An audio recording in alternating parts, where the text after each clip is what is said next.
Stranger.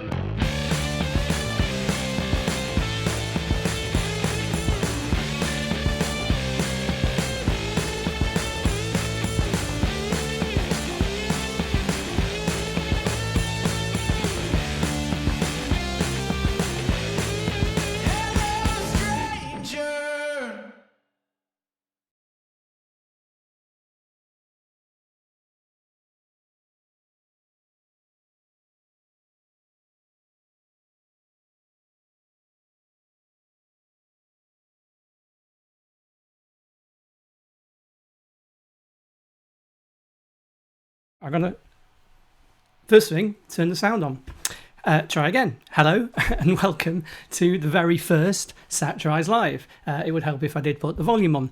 Rookie mistake. I will say this is the first live session that I've done in a hastily built home studio, as we've all been obviously in this horrible lockdown situation.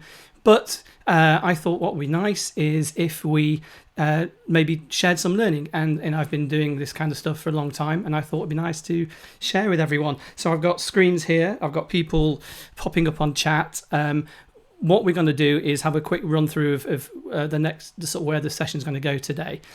So I'm Rick. I run Satirize Media, for those of you who don't know me, and I do professional photography, of which there's obviously not much call for it at the moment because it's mainly events, corporate and commercial that I do, and I also do a lot of corporate and commercial video, and over time I've noticed people are keen to offer something a bit different, or to also learn how to shoot some better video with the cameras that you already have. So in this session I thought we'll take a look at some stuff you can do on the smartphone. So I'm going to pull up some slides, and just so you know who I am, here's the type of people that I work with. And if I press this right button here, look, there I am in the corner, like a little imp on the screen. So there you go. If I move out of the way, here's some of my clients that I've worked with over the years, and they're all very lovely, and I hope they are all still there after this mess has started. So let's take a look through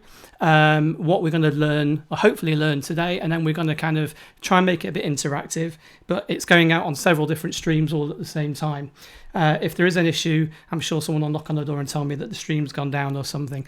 So there is likely to be a little delay, maybe of 20-30 seconds or so as we go on. So if there's a delay in me answering your question later, it's because of the internet and the streaming. And let's keep our fingers crossed that the internet doesn't crash this afternoon while everyone's watching streaming movies and stuff. So let's have a quick look. Here's a little shot of me when I actually had hair, probably the first selfie that I ever took. Not in the world, I guess, but I was probably about 10 years old in that photo, and I was in my sister's bedroom. It's not mine, although it is very tastefully done. So today we're going to look at why bother with a phone. What's the big deal? I know that this is quite contentious to some people in the way that, of course, I'm not suggesting you can go off and shoot Blade Runner on a phone, but clients and different people have different needs. And I always have a saying, as do many photographers, that the best camera is one you've got with you. So if it's a way of means of capturing something that you wouldn't already be able to do because you've not got a big proper camera with you, then it's a great thing to have in your pocket. And modern phones are so good now with quality-wise, you do get big productions using them. And size matters. So we're going to have a look at different formats. It's not that dry. I'll try and make it very interesting and not very techy. So we're going to look at why you should shoot in different formats. And then we're going to move on to how to set up the phone and the different tweaks you can make just to get the most out of it. And on that, we're going to look at different apps you can load in there for a minimal cost to squeeze every ounce of quality from your device. The next thing we're going to do is look at some additional kit, which obviously isn't compulsory. Again, it's something you can add to your collection to make it, let me just knock my levels down a bit, to make it a little bit more efficient in how you film. And then, of course, we must not forget how to get better sound from the smartphone, because let's face it, most of the time the sound is a bit poor. So if you're doing stuff and you want to up your game a bit, you also have to up your sound game too. And finally, we're going to look at some shooting techniques before we move into some Q&A. So that's pretty much it for how what we're going to cover today. And I'll try and make it as interesting as possible, even though I'm going to be sort of stuck in the corner. But the thing that I like to say, as with any whether it's photography or whether it's with video, is that someone with a more expensive camera or more expensive kit can still do it really badly. It doesn't matter whether you're shooting on something that's hundreds of thousands of pounds or something that's £5-10. If you use it wrong or you use it incorrectly, it's still going to be rubbish. So let's jump in and look at setting up a phone. So the basics of how you would go about getting your phone in a sort of a semi-decent state for filming. And for the Android users, I apologise. I'm assuming and hoping that many of these settings will transfer, but the stuff I'm going to talk about is as generic as it can be. So let's look at your phone. If you go into camera settings or whatever on an iPhone, you'll see you've got a whole swathe of options there. So the first thing that I would suggest you do, and I'll go on to discuss this in a short while, is choose 4K, not because it's the biggest size and blah, blah, blah, blah, blah, but actually it will help you if you want to take your work and your production up to the next level, or even if you're shooting home movies, and I'll explain why soon. The thing you'll also come across in the settings is something called frames per second. Now that's not as scary as it sounds. It can be complicated. Let's put it in a simple way. If you set your phone to shoot at 24 frames a second, you're going to get a more cinematic type of video of the output. Now, it doesn't mean you're going to be making something that's suitable for cinema, but the video has a small amount of motion blur. So when you're moving left and right, there'll be a slight motion blur so it makes it look a little bit more pleasing and less video-like. So if you want that look, if you want the look of less of a home movie and more of a cinema look, then choose 24 frames a second. However, you'll also have an option for 60 frames a second, and that is a lot smoother. And the reason we'd use that is if you were slowing stuff down afterwards, or if you actually want or prefer a more video film type of look. And once we've done the setup, there's a few things that you can do on pretty much any app that comes built into the phone. So again, apologies for Android users, but if we take the iPhone, for example, once you open up the default camera app, what you will find is the square on the screen that focuses and that's pretty much it. So whether you're in video mode or photo mode, one of the sort of most basic things you can do to get a bit of control back from the camera that's doing lots of thinking for you, and often it's really good, but actually sometimes you need to just say, I need to have some control here. So without downloading any apps, you open up the standard camera app on your phone, you'll see the box, and wherever you touch that box, as most people know, it's where it will focus. But what you also can do is if you tap and hold the box, it locks the focus and it locks the exposure. So if you tap to focus on the area you want in focus, and then you can also then tap and hold it so the focus and the exposure won't move. So the reason you would do that is because if you've noticed when you're maybe moving from someone who's sort of near a window and then you go into the room, the settings jump all over the place because the camera is constantly trying to adjust.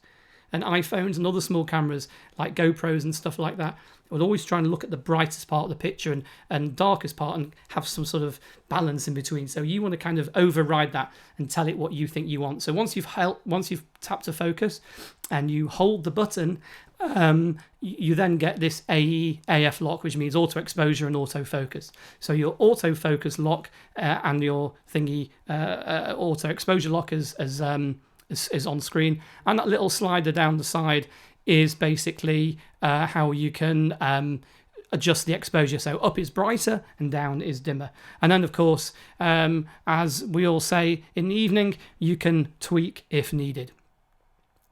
So let's move on and look at formats.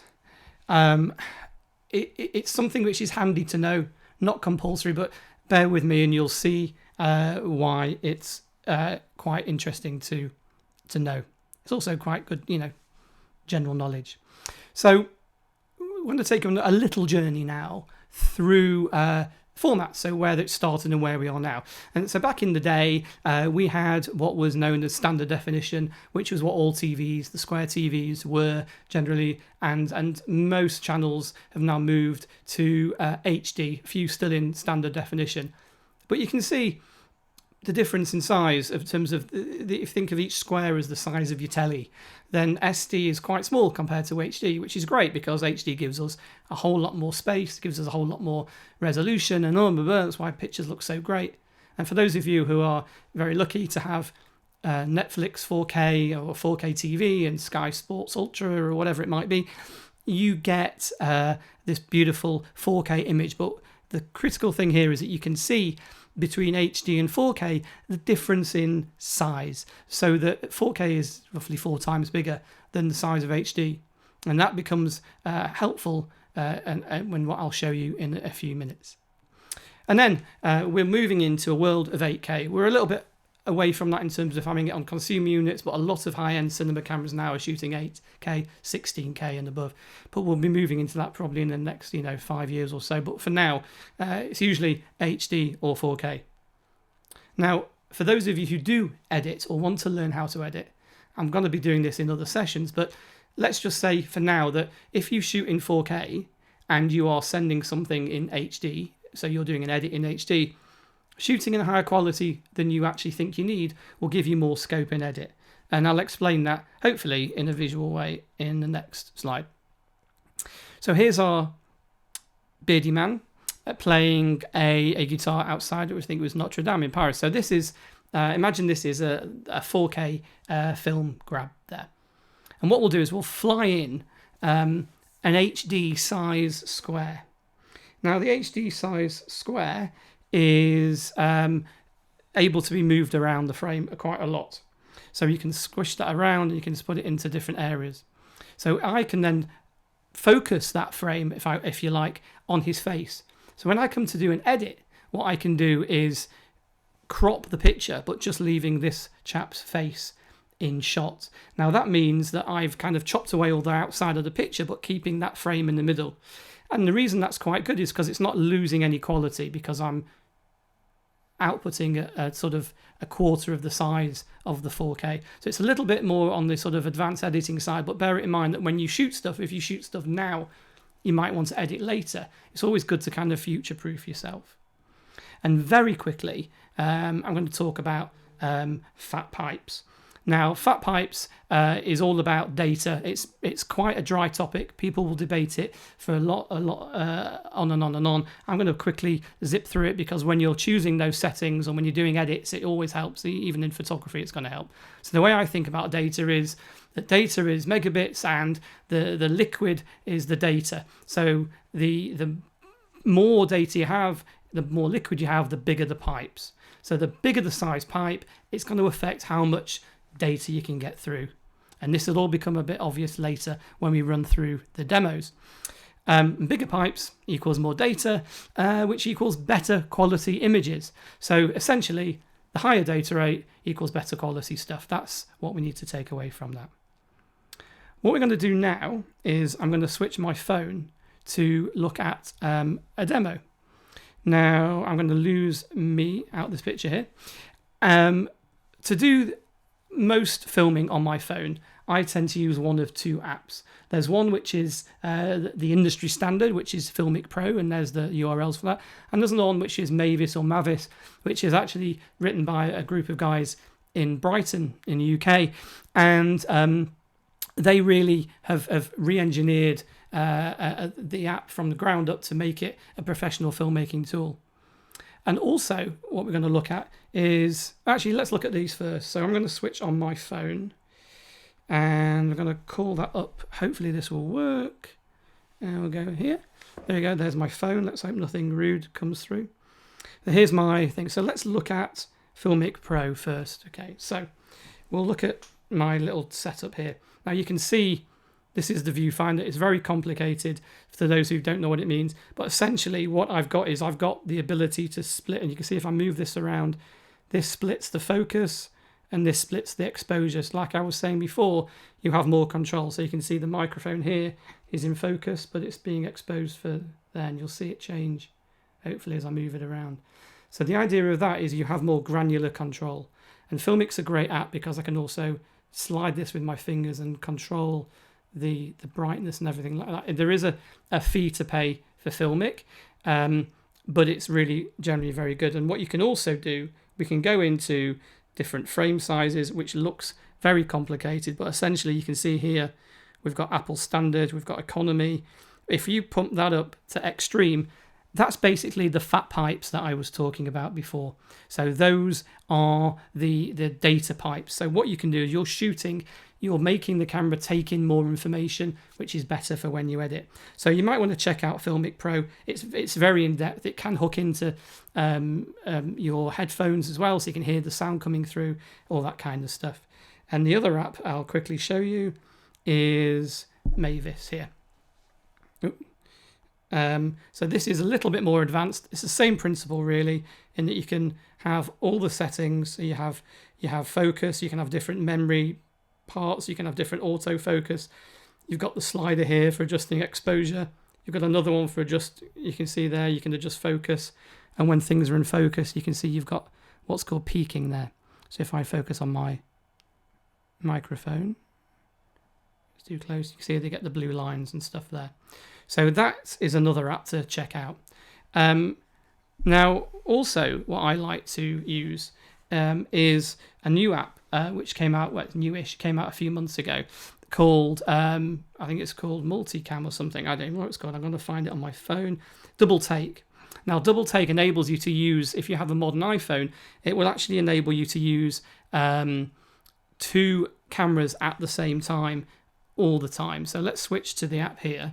Now at the moment you can see I've got the main camera. Now if I call up the camera lenses here, what you can see is that it's actually showing me, I've got an iPhone 11 Pro, but it's showing me the ultra-wide view, it's showing me the telephoto view, and it's showing me the selfie view. Hello. But what I can do is I can choose that and that, for example, and then it will record both at the same time. So I'll click confirm. So now there's me, sorry about the chest, but then you can see the other view of the other camera. Now what I can do is I can have picture in picture like that, which might be, there we go. So it's recording both cameras at the same time, or you can go back to that. Now what you can do is you can either record it like a picture in picture, or you can record it as separate streams. So when you come to edit, you can actually have two separate video feeds. So it's like having two cameras.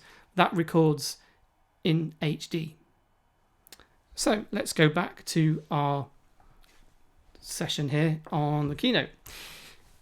We're going to look at now different things you can add to your phone to make it a bit more steady and a bit more fun, a bit more interesting. I'll disconnect the feed.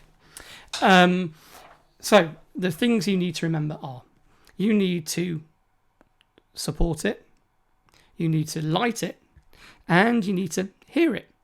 And we're going to have a quick look at a few of those things now. So supporting it, you can use a tabletop tripod with a phone adapter. They are very common and they're very cheap.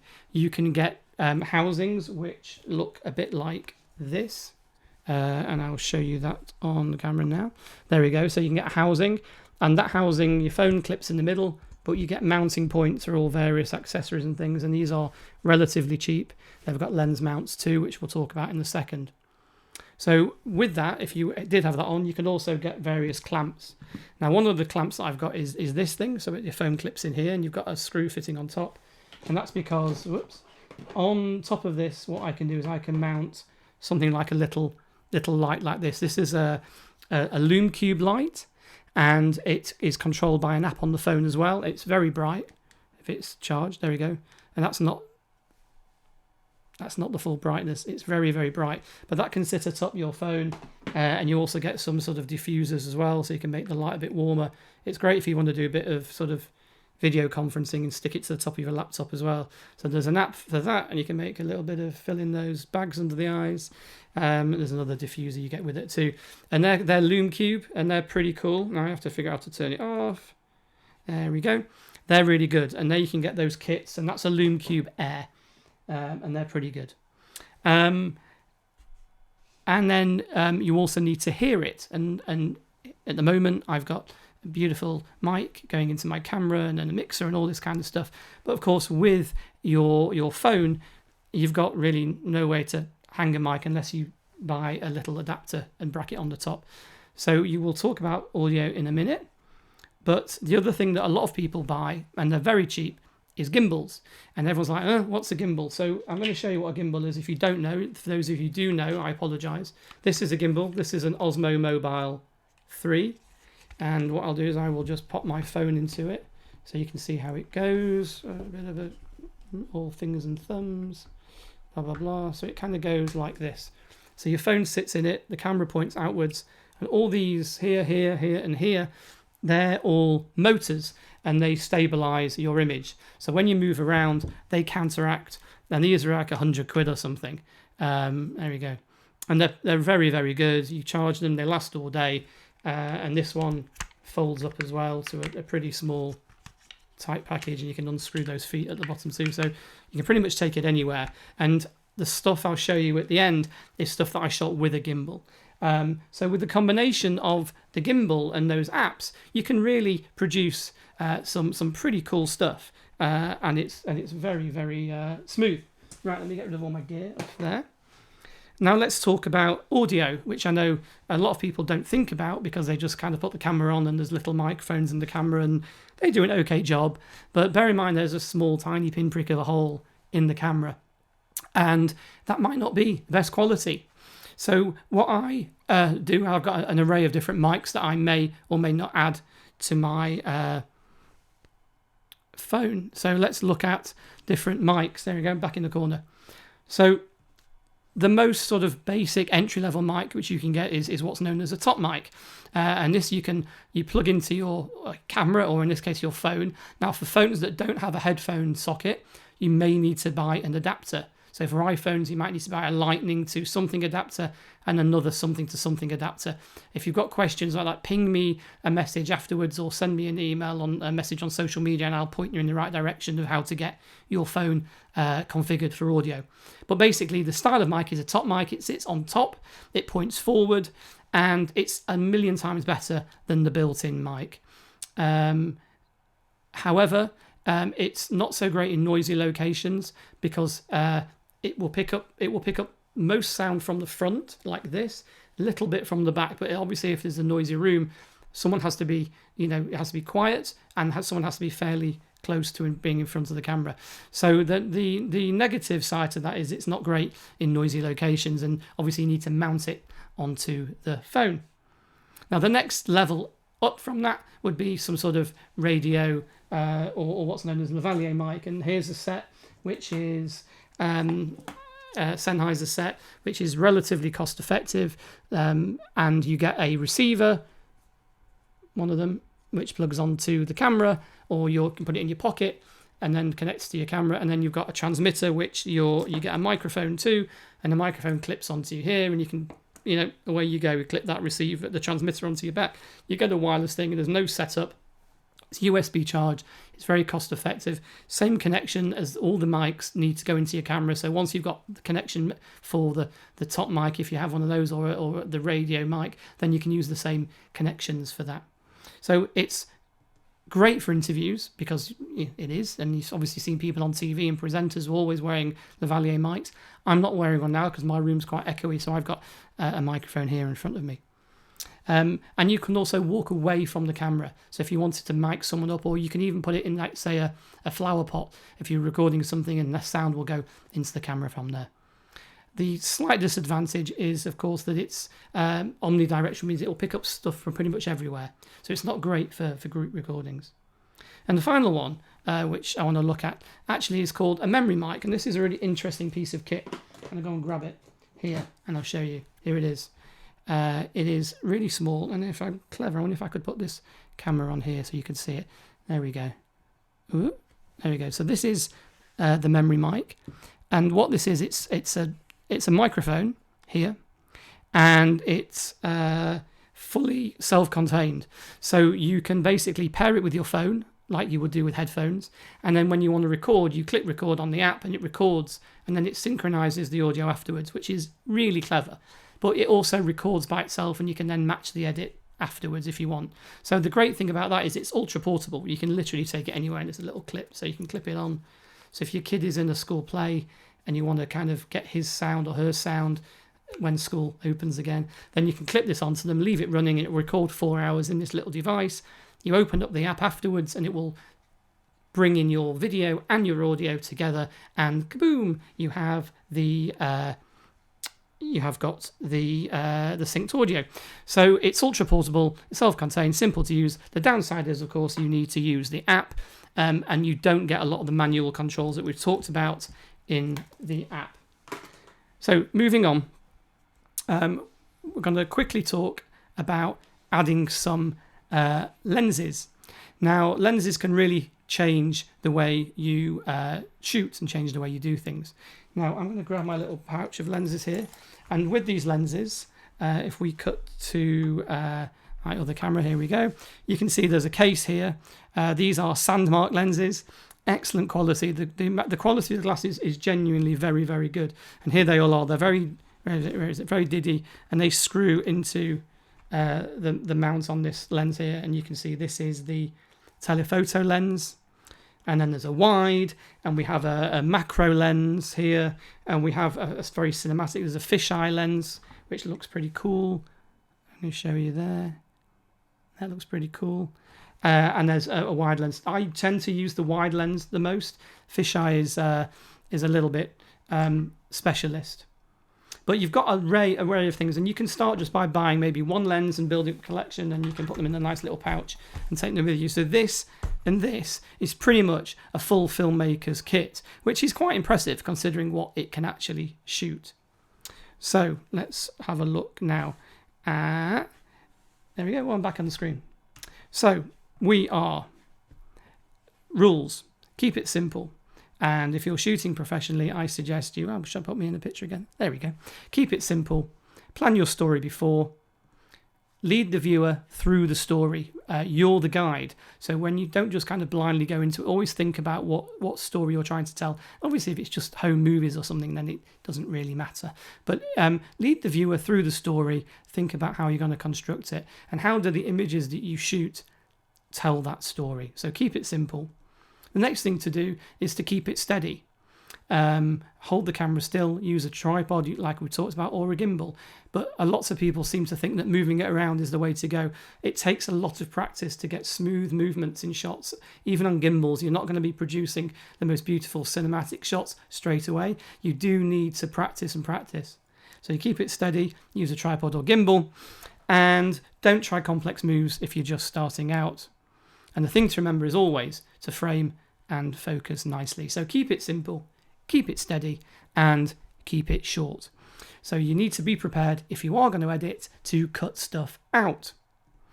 And think about, from the viewer's point of view, will it interest them? So if you're making a little film or a little clip of stuff or a little advert for a local business or yourself, will it interest them? Is it of interest what you're showing? And also, they might not know what you cut out, but it's always better to film more and chop it later. Short and sweet is usually always better, certainly when you're doing a final production. So what are we going to talk about here? Well, stop, think and shoot. So here's a little checklist to remember before you go. And obviously there's a drag queen holding a camera just to spice things up a bit on the bank holiday Monday. So clean the lens. So many times I've seen video on social media where there's just a haze or you get streaks of light coming out of the lens. Just keep a lens cloth with you. Ones that come in the glasses case is fine. Try not to use abrasive cloths or even clothes because you could scratch it. Keep some lens cloths or get ones from glasses cases.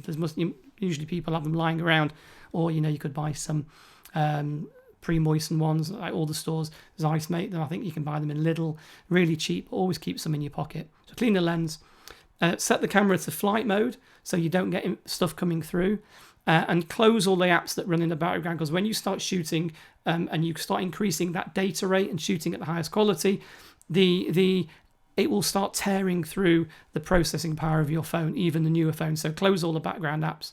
And please try not to shoot in portrait unless you know that your video is only going on Instagram stories. Fine, but you then limit your span of what you're shooting if you are doing it for anything professional.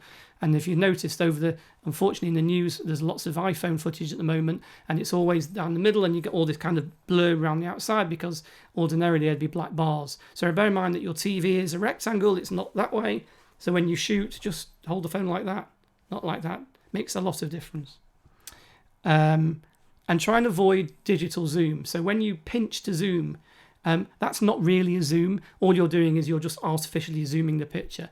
So newer phones have got maybe 2 or more lenses. Use those lenses, but between them, so if you're going from one lens to 2, the zoom bit in the middle isn't really a zoom. It's not a proper zoom lens. It's a digital zoom, which can make things look a bit rubbish. So try and avoid that. If you want to zoom in afterwards, when you edit stuff, then fine, do it there.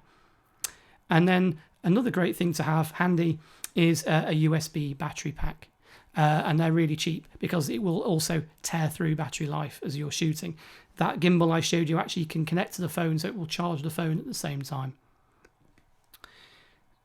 Last few things to remember is that good lighting always helps. Whether it's natural or artificial, like I've got in my little studio here, good lighting always helps. And then if you want to tell a story, shoot a wide shot, then shoot a close-up. So do a wide shot to show the scene, and then go close-up to show detail. Tongue twister. There is a mode on most phones to do time-lapse, which can be great. If you want to show the transition of time from day to night or night to day, or if you're doing something like baking and you want to show the progress, you can shoot time-lapse, but use it sparingly, as you should also use slow-mo sparingly. So it's tempting, it looks cool, but use it to paint the picture. Don't use it because it's there. Use it to try and tell the story, what you're trying to say. And if you do have the ability on your phone, most phones do, to put the grid on, usually it's a 3x3 grid. That's the rule of thirds, so it means you can use those lines to frame and focus your subjects. And like I said before, 24 frames a second, if you want to go down that route, is cinematic, but you might not like that blurriness it gives. It's worth playing with. If you're trying to do something to make it look cinematic, then I would almost certainly suggest you stick to 24 frames a second. And I'm in the way. I'm going to get out of the way. And then finally, don't be afraid of using the manual settings. So learn those apps, have a play with it, even if you just use the stock app and lock the exposure like we talked about before. So what I think we'll do now is, a while back when we could go out, I shot a video using my phone and using those lenses that we talked about, and some of it was on the gimbal, some of it wasn't. I went out into Paris and I shot a video. So what I thought we'll do now is I will play that film and we'll discuss it afterwards. It's very, very short. So here's a little bit of Paris shot on an iPhone.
So there we go. There's our little, let's put us back in there. Hello.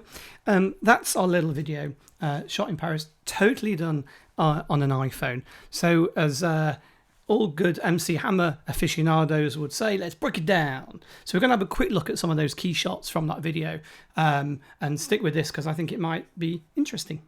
So let's move to the first shot, which is at King's Cross. It is what's known as a tracking shot, shot on the gimbal. The passerby walking past the camera, it adds a bit more movement and interest rather than me just walking. So if we watch that little clip, you'll see what I mean. There we go. So he walks by and he's got a lovely hat on. So it adds a bit more interest, and there's movement on the left, there's movement on the right. And of course, if you don't need the gimbal, because this is just a handheld shot, which is known as a slow tilt down. On the camera, I had the wide angle lens, and this was the shot. There it goes.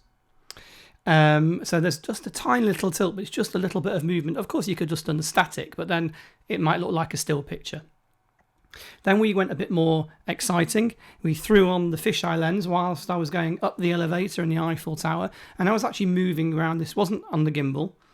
The fisheye lens is really hard to use because it literally will pick up your fingers if you hold the phone too far around the front. So the shot is of this. There we go. There's a little bit. So I'm turning around at the same time and capturing it. And I'm back on the gimbal for the next shot. So here's Sacré-Cœur. Now, I'd like to say that I waited all day for these birds to fly past, but it was an absolute sheer fluke. But what happens is you've got the movement as I'm walking, almost as if it's on the slider rails, but the birds flying forwards add a lovely amount of depth to the shot. So if you have a look at this now, you'll see what I mean. There they come over my head. A little bit more of depth. It's very subtle movements, but it's much nicer to have small movements and subtle ones than the really big, shaky stuff. So next, we're back on the gimbal still. It's steadied, but it's a still shot. But what we can see here is this is what I was calling out the wide shot. So here's what's known as the establisher shot, and we can see the artist on Montmartre painting the guy, and then we cut to a close-up, which is over the shoulder shot of the guy being painted. So we see the wide, and then we see the close-up. So by doing that, we're showing the audience what we're seeing, and we're drawing them into the thing. Now, lots of people, when they edit, like to use wipes and transitions and things to mix between images. I quite like using natural things, whether it be someone walking past camera, or in this case, it's a train. So the train is a natural transition. So the train comes across, and then at the other side, we can then see another shot. So as the subway train comes past, we then, I think you can see me in the reflection just there. Yeah. Okay, there, just there. And then the next shot will be another scene. And also we can break some rules like shooting into the light here. So you're on the thing, we've got the telephoto lens on this time, but just the regular built-in lens. So here's the shot from before that we looked at when we were talking about cropping, the guy playing the guitar.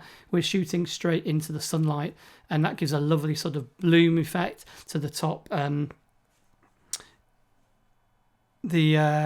I'm reading the comments and it's really nice, but it's distracting me. Coming in through the top. So there's your telephoto lens there.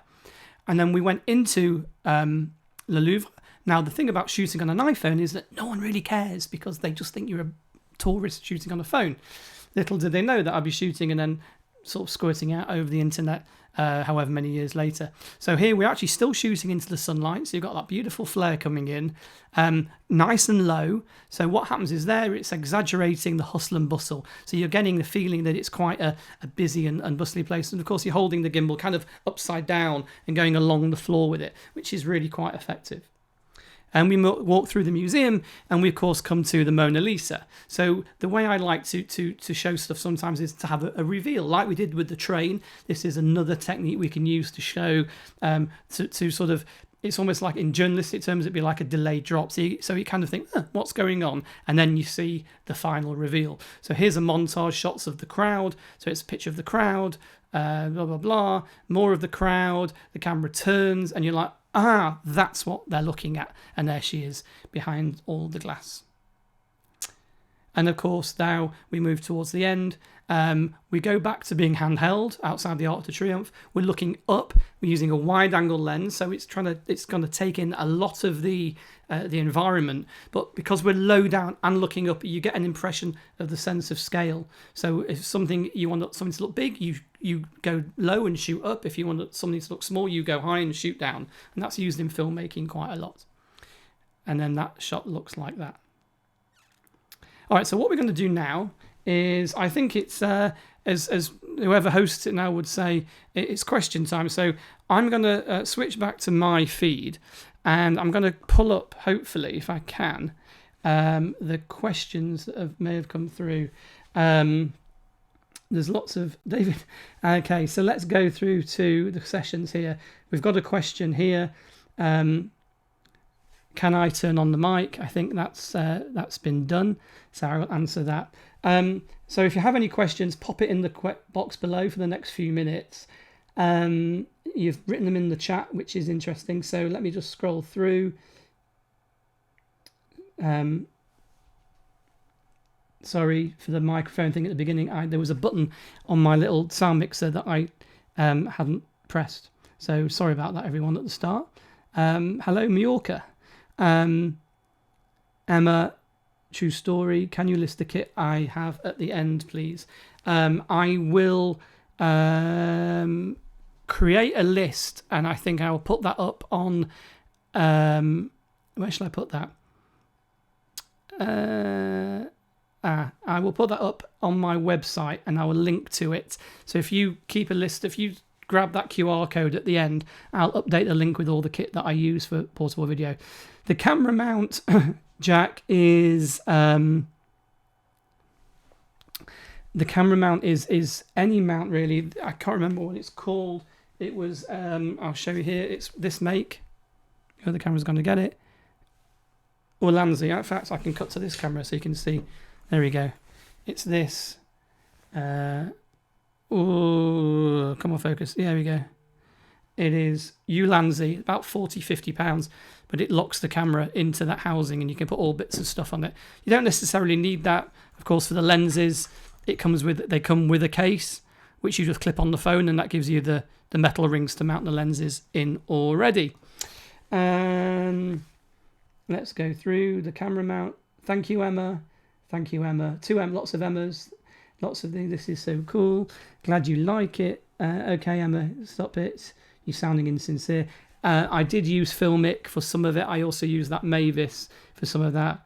Thanks, Jack. Lots of pan and tilting and sliding. The old rule of no zoom whilst filming. The problem with that zooming whilst filming on an iPhone or a smartphone, Jack, is that you actually can't really do a proper zoom. There are some apps like Filmic which you can set a zoom points, but the actual zoom, like I said before, isn't a real zoom. It's digital between the bits. So actually, I'd probably shoot in 4K, edit in HD, but then you've got that leeway, like we spoke about before. To go into the different settings, but I would avoid is it best to film vertically and horizontally? So if you have got questions that I'm going to miss, pop them in the box at the bottom there. It says ask a question, and then I can then tag the answer so you can refer back to it afterwards. And what's our poll doing? So we've got 8 iPhone and 3 Android users, which is great. If you stick with it, also at the end, I'm going to stick up a little link to a coupon code, which means you'll get a little discount off some training that I'm doing. So sorry, vertical or horizontal, it depends. If you're only shooting for Instagram stories, then you could film vertical. I would probably not, and I would always film horizontal, because I think that there are more places to share your video that will prefer horizontal video. And also I'd rather people turn their phone for one form of social media than have to turn it for all of them apart from one, if that makes sense. I have got an Instagram account with my films. It is @Satcherize, and it should be up at the end. If you scan the QR code at the end, or I'll type it in the chat at the end. Do I recommend Crowdcast? It's the first one I've done. We'll see how it works in the end. What program do I edit on? I use Final Cut Pro because I've used that for 20 years over various, but You can use iMovie. There's mobile editing apps, which I think I might do a session on mobile editing at some point, which is using an app called LumaFusion, which is an incredibly powerful app for video editing, and that can be now done on an iPad. So that's something which is worth looking at. But, you know, Adobe have got one called Rush. They also, if you buy the Adobe suite, you've got Premiere. They all work on a very similar principle, and they're all incredibly powerful. But, you know, whichever one you start with, I would recommend you learn. If you've got a Mac, you have iMovie for free. So dip into that, and if you enjoy it and you find you outgrow it, you can then graduate to something like Final Cut Pro, which I can, of course, tutor you on. So that's that. All the questions have we not answered. You mentioned, okay, so we mentioned a grid before. How do I access it? So on your phone, if you go to camera settings, there should be an option to switch on the grid, and there's usually a 3x3 or one which has got cross diagonals and all sorts of things for framing, but there should be an overlay which only puts it on your viewfinder view. I can't remember the exact settings, but it's within the camera settings on an iPhone. But if you look for a grid or framing grid, it's stuck away in there somewhere, which you can place on, and then you can use it to make sure you get the horizons level and stuff like that. So that's that one. Thank you. Lots of pan and tilt. So Jack, I think I've already answered that question earlier. So that's that. Visual. Okay. So Jess, visual interest. Hello, Chicago. I think, is that where you are? I think you're in Chicago. Any suggestions for adding visual interest when doing a simple one-on-one interview? So if you're doing a one-on-one interview, you could use that Multicam app, and then you could shoot, if you have a phone that's got two lenses, you could shoot the wide and the close-up in two shots, and then you could chop between them. And the beauty of that is if you shoot that and have a mic as well, like the memory mic or a lavalier mic on them, you're going to get a really good audio and also effectively a multi-camera shoot. If you don't have that 2-camera or 3-camera thing, what you can do is you can shoot the whole scene, the whole interview if you want on wide, and you could shoot the whole thing again on the close-up, or do the whole thing on a wide shot, and then for the close-ups maybe shoot bits around the room. So you often see it on the news, you see the hands moving, or you see something that they're into. So if they are an author and it's a story about an author, you might take a shot of them at their computer. So there's a close-up of the hands, there's a close-up of the screen. They can be sitting in a sort of nice little pose shot, reading a book or flicking through the pages or putting books on the shelf. They're called GVs or general views or cutaways. And if you are at that level where you're doing those sorts of things, we can talk more about that in perhaps another session. But basically shoot lots of them, because they're like glue to paper over the cracks when you edit. But that's a slightly different I guess level than sort of shooting basic stuff on the smartphone. But you need to film other stuff to add to the glue that tells the story. So always look around the room when you're filming for things which might add texture to the film. So I'm going to do that one. Emma, would I recommend using Crowdcast? I said before. It seems to be okay. The world is streaming at the moment. I'm using part of Crowdcast, which is slightly more advanced, so I'm streaming via a different encoder, which is why you might notice the picture being much better. Oh, and I've popped up on my phone, which threw me there. Okay, so that's the answer to that one. So my streaming looks really good. What streaming camera and switcher are you using? Alex, okay, so I am fortunate in that I have got, because I shoot professionally, I've got quite a lot of kit. I'm just wondering if I could plug in my phone to show you, but I probably can't. I'll blow things up. Oh, come out of focus. There we go. Hello. So the camera in front of me here is a Lumix S1H, which is a pretty high-end movie camera. I've got a camera here, which is my close-up or tabletop cam over the top of me, which has got me on the feed, so I'm keeping an eye to make sure it's still working. And then, of course, I've got my laptop feed, which I can push through here, which is there as well. And I've also got my phone feed. So behind me, it normally looks like this, actually. So I've got a green screen behind me, but I can obviously put these different keys on and change them as I want. So I've had a massive steep learning curve over the past couple of weeks. I'm also streaming to all my other social media channels at the same time. So I'm just going to look here. Excellent. I'm just looking on my Facebook chat, which has hopefully been pulled in. And I'm glad to see that everyone is happy and is enjoying the feed, even the audio experts amongst us. So I'm happy that, apart from the fact I forgot to turn the microphone on, hopefully since that little point, we've all been good with it. So I think that's pretty much it. But what I'm going to do is, if you check down at the bottom here, I'm going to pop up a little link there, which is now, if you click that, it will take you to my, there's a little plug here, my online shop. Now, the online store, I'm doing training, online training on, obviously at the moment, but there's a discount code for 20% off one-to-one sessions. If you really want to go and get some proper hardcore is maybe not the right word to use, proper detailed advice and training, take a look at that link. And in a second, I'm going to pop up the slide, which will have the link on it, and my code. So if you grab that from the chat on the, click there, and if you want to grab this promo code, which I'm gonna pop up on screen now, I'm gonna even fade to it. How cool is this? There we go. So I'm gonna pop up that, I'll stick me in the corner, and on that I will say thank you very much. I hope you all enjoyed it. Please stay safe. For the love of God, don't go out unless you absolutely have to. Let's get through this, and then we'll be back doing some more lovely stuff one-to-one in the future. But in the meantime, have a great Easter break, stay safe, look after each other, and I'll leave you with that little shot there for a few minutes so you can grab the code and grab the link, and I'll hopefully see you again very soon. Thanks so much.